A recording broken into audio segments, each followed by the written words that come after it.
Hi, welcome to Tinfoil Handkerchief Alignment, and today I'm going to talk about the first astrological sign in the zodiac, Aries. Symbolized by the ram and associated with the color red, Aries kicks off the astrological new year, beginning just after the spring equinox on March 21st and rules until April 19th. So we just finished Aries season, but I did want to do the astrological signs in their order of how they appear in the zodiac. So even though we just started Taurus season, I did want to start with Aries. So I just wanted to clarify that. When I say kick off the new year, it's because Aries represents the first astrological house, which oversees identity and self-perception, particularly as it pertains to physical appearance. Aries and the first house also correspond to Mars, which is an energetic planet. It symbolizes action and assertiveness and the things that we personally long for. Along with Leo and Sagittarius, Aries is represented by the element of fire and is the cardinal fire sign, the first of the three for the year. Though all three fire signs are known to be passionate leaders, Aries is the most intense and likely to take charge. They're known to be confident and courageous, which contributes to their natural ability to lead. Now, I'm not an Aries. I can empathize with some of the similarities within traits because Aries are so passionate and energetic, they can also come across as being intense. I'm not saying that Aries aren't intense, nor am I trying to justify unhealthy intensity. I'm just saying that I understand being passionate and having it misinterpreted as intense, when I think sometimes it's just a mismatch of energy with people in the situation. Again, I'm not an Aries, but I'm making correlations to how similar traits can appear in other areas of life for other signs. All I'm trying to do is encourage healing within self, healing old wounds, and healing toxic traits, regardless of astrological signs. We all have old wounds and toxic traits, and we all need to do a little bit of healing within self. And it may be surprising to find that a lot of us have either similar traits or similar life experiences that help us develop some of those traits, that we can look to some of the other signs for sort of guidance in how to balance those out in a healthy, positive way. But a lot of that is healing aspects within self, and a lot of it has to do with figuring out what your toxic traits are and figuring out how to balance those and sort of where they come from, how they developed, and why they're so toxic to you. Aries are often a little more courageous and optimistic when trying new things, display an enthusiastic level of ambition, and are more direct and honest in their communications with others, though they may struggle with balancing assertiveness and bossiness, which is just something to be mindful of with the natural inclination to lead and try new things, which in themselves aren't bad traits. But like with passion, when it's more attuned to negative aspects, it amplifies the intensity, especially with a sign that has a higher intensity baseline within their energetic body. When more attuned to focus on the negative traits, misdirects the energy that could be ambition, boldness, and enthusiasm into something more along the lines of aggression, competitiveness, or boredom. With more intense energy that would be more prevalent in signs like Aries, not knowing or understanding how to transmute some of that more negatively attuned emotion into something positive, like a healthy ambition or willingness to try new things, but like healthy, productive things like art, can be further compounded by imbalances of either overactivity or blockages within the chakras. I would actually say something like an emotional outburst, though, would be a little bit of both. Though I think the overactivity would be more a buildup of intensity due to blockages, if that makes sense, which can cause internal energetic conflict, which could be amplified depending on what Mars is doing in the solar system at the time you're feeling so intense, because it could amplify the intensity even more. So just something to be mindful of. Again, I'm not saying all Aries are like this.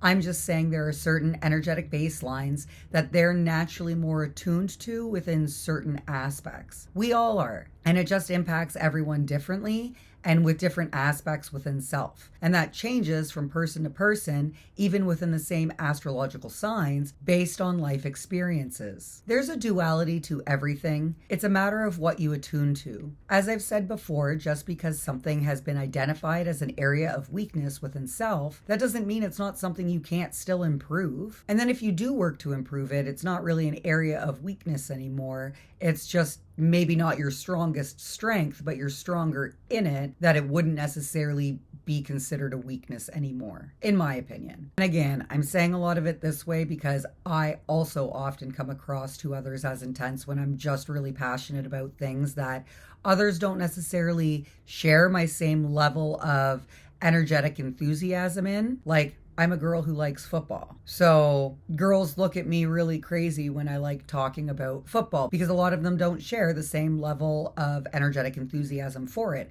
It's not to say that there aren't a lot of girls that don't like football. It's just there's not a lot of girls who like to talk about football as in depth as I do. So I'm not saying any of this from a place of judgment. I'm saying it from experience. But that doesn't mean I always have to be intense if I'm aware I'm being perceived that way, and not be so energetically overwhelming to people that aren't as enthusiastic. As I say all the time, for me, tuning into more positive aspects usually takes the form of something creative. Being overly competitive is something else I can relate to Aries about when more negatively attuned to certain traits. As I've healed aspects within self, I could realize that a lot of times I was holding myself to an unattainable standard in areas that felt competitive, but that I knew that I wasn't the best within that competition. For example, I realized I hated working out with other people, but I enjoyed working out by myself because it was more reasonable and attainable as far as goals went, because I was in competition with myself from my energetic and physical baseline rather than that of someone else. For context, usually when I'd work out with others,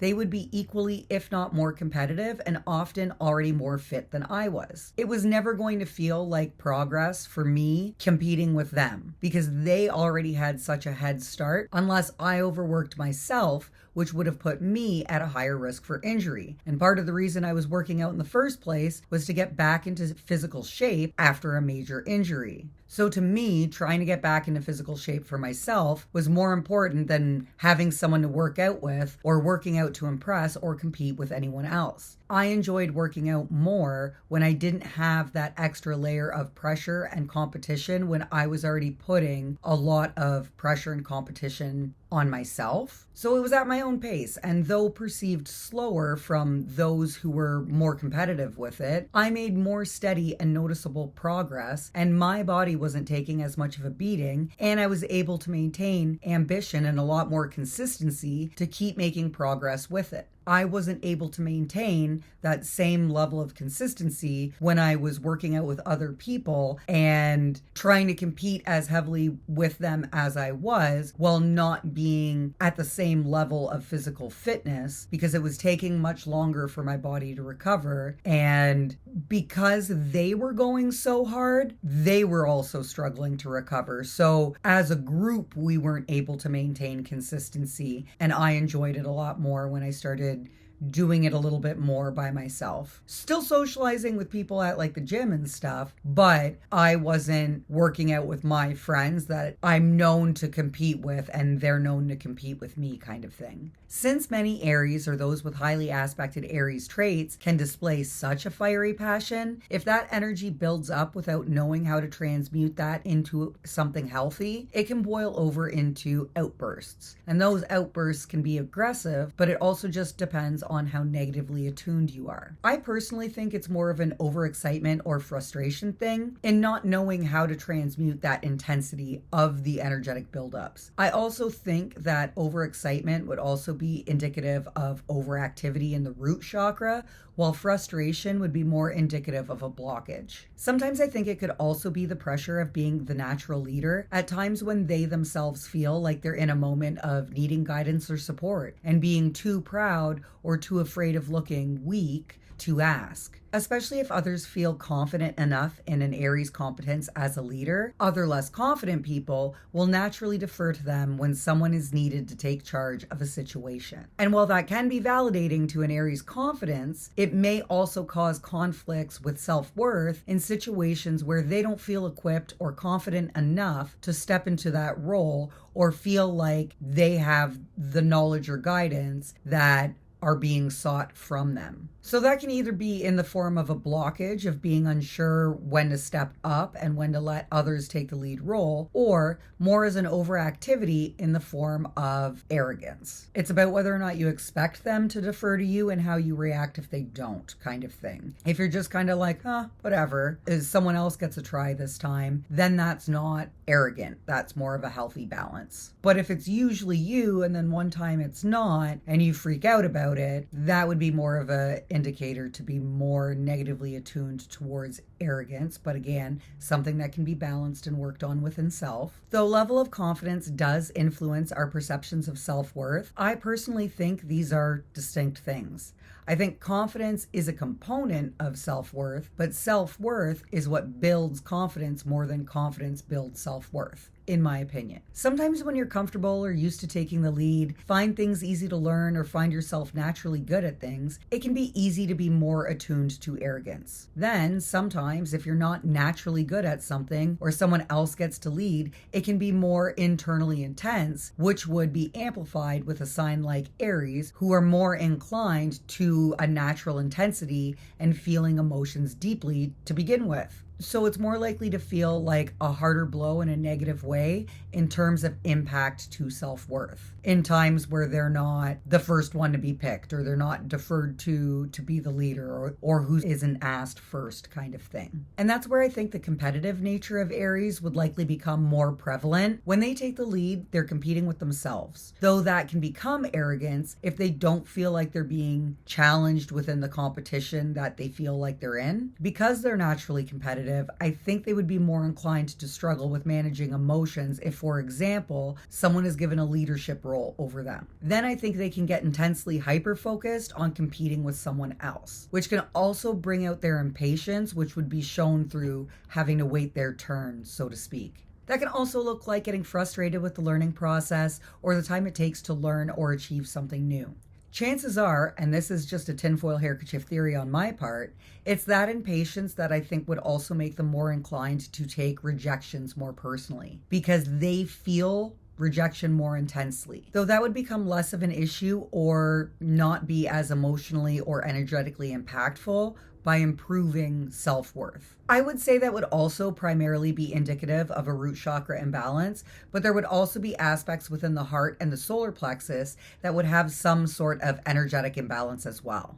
I would say to help balance this out, it's a matter of not getting too caught up in competing with someone else, pushing yourself to do better, even if you are using a benchmark set by someone else, which will keep the competition healthier, especially if you're using someone who's better than you at something as your benchmark. You can still use their personal best as something you can aspire to if you can work on that on your own.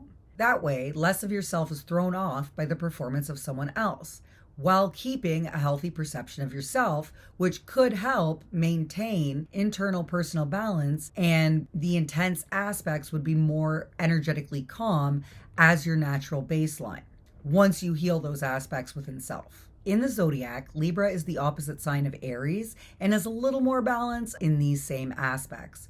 So in order to improve that energetic baseline to be closer to balance for these traits in Aries, a good starting point would be to look at what the positive opposite aspects are in Libra for whatever trait is more negatively attuned within Aries. Though it may seem like I've gone a little hard on the negative traits of Aries, I'm speaking in terms of ways they can be balanced out with the positive traits, and also how the positive traits themselves can be rebalanced if they become overactive, likely due to the predisposition to intensity that is a common Aries trait. So from my perspective, finding balance enough to manage that intensity, to be able to channel it into something healthy and positive, will increase the overall internal calm and should reduce the amount of temperamental outbursts. To be clear, and as a reminder, this isn't specific to Aries, as many people can have similar traits or dispositions.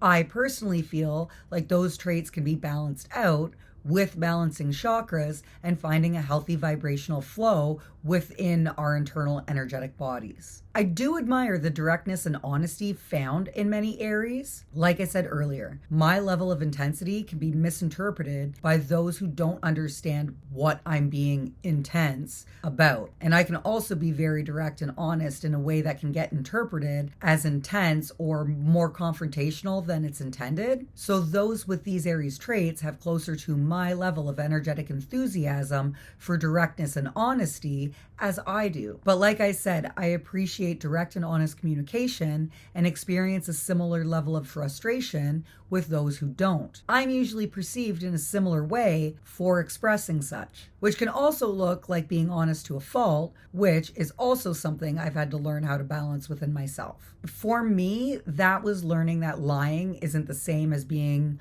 unnecessarily directly honest, which was something I struggled to discern because I don't like lying. Sometimes the truth does hurt and not everyone's always ready for it, but there usually is a time and a place for it.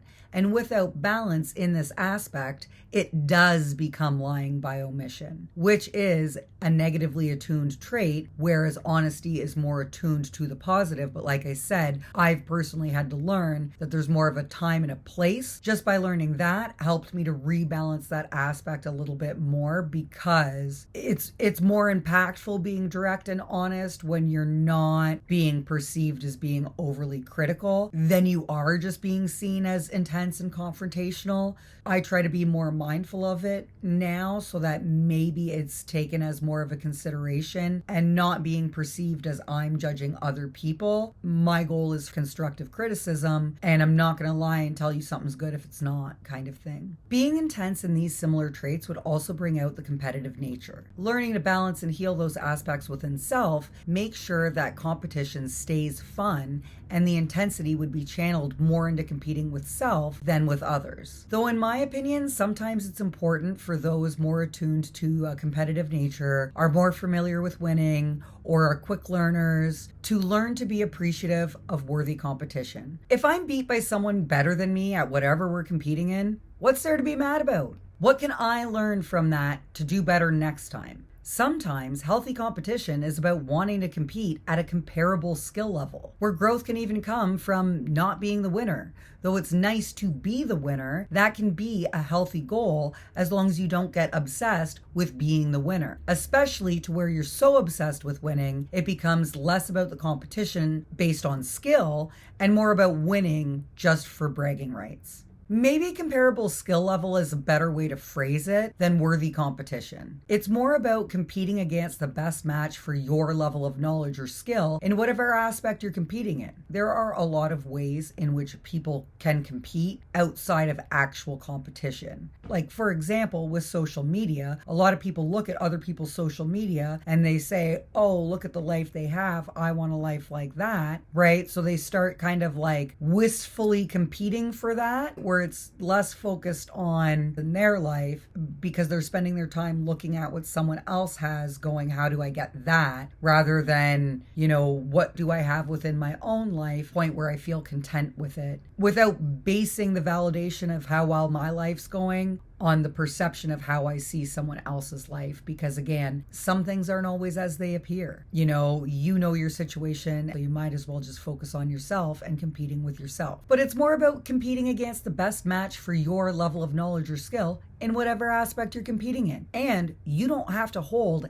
any animosity towards that with which you compete. You can appreciate the level of competition because it should inspire you to work within yourself and do your best to be able to achieve, rather than tearing someone else down to make yourself look better. Again, you should be competing based on knowledge or skill or whatever that competition requires. Again, it's all about learning balance, but I personally feel like I'd rather take a loss against the best than enjoy an easy win that I didn't earn. Again, I think these are indicators of chakra imbalances, where I think rebalancing the aspect of being direct or honest is learning how to not be abrasive in the delivery of honest communication. Again, there's a positive and a negative in everything, and it's just important that we learn how to balance those aspects and traits within self. Crystals can help with improving energetic flow and recalibration of Aries aspected traits, both over and underactive. Because of the predisposition to intensity, impulsivity, and dysfunction and how to focus focus that energy in a healthy, positive way. Some of the best crystals to use when trying to balance out aspects within these traits are for calm, patience, and grounding. The birthstone of March-born Aries is aquamarine, while diamond is for those born in April. Though they're not necessarily the best stones to use in terms of balancing out the over or underactive traits that Aries of either month are more inclined to, but it depends on which of the traits are in balance that you're trying to work on rebalancing to begin with.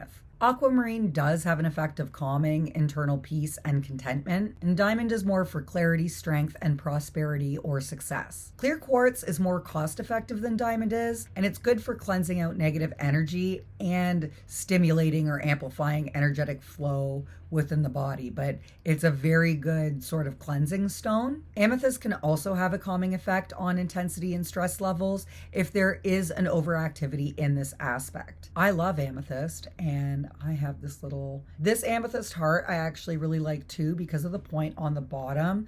I like to use it for the chakra pressure points in my hand. When I feel like there is some level of overactivity within my chakras, I like to use the point on this just to try to help me balance it out and calm it down just a little bit more. But that's just something that I do because I love amethyst, and I have this little amethyst heart and I love it. So you can also use red jasper, but that's more about patience and staying focused and centered. Black onyx or hematite help with spiritual protection and against negative energy. In addition to bringing in a sense of balance and grounding, a hematite bracelet is really good for helping out with that, just to wear it around to help balance it out a little bit. And if you feel like you need a bit of extra protection against negative energy or even spiritual attack. Aquamarine is also known for its protective qualities, but it's normally associated with protection while traveling. Bloodstone has protective qualities too, but I think it would be best used where some of the more Aries aspected traits would be underactive.